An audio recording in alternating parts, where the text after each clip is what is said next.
আমার সামনে তোমরা দুটো বেলুন দেখতে পাচ্ছ। এই দুটো বেলুনকে আমি যদি আমার চুলের সাথে ঘষি, তাহলে একই জায়গায় ঘর্ষণের কারণে দুটা সেম চার্জে চার্জিত হবে, আর সিমিলার চার্জ পরস্পরের বিকর্ষণ করে। সো তখন একজন একজনের কাছে আনলে আমি দেখি এই দুটা বেলুন একজন একজনের বিকর্ষণ করে কিনা।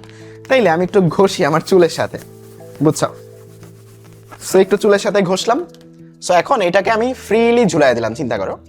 এখন যদি আমি এটার কাছে বেলুনটা আনি, দেখো কিন্তু বিকর্ষণ করতেছে, রাইট? এই যে দেখো, বিকর্ষণ কিন্তু করতেছে তারা তারা কিন্তু একটা একটাকে বিকর্ষণ করতেছে। এটার কারণটা কি? এটার কারণটা হচ্ছে স্থির তড়িৎ। আর এই স্থির তড়িতের এই মজার মজার বিষয়গুলা আমাদের ব্যাচ অদম্যের, অর্থাৎ ক্লাস 10 এর যে একাডেমিক ব্যাচটা আছে সেখানে আমরা সুন্দর করে পড়াবো। সো অলরেডি আমাদের আলোর প্রতিসরণ শেষ।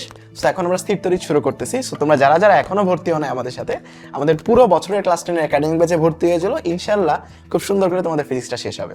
আল্লাহ হাফেজ।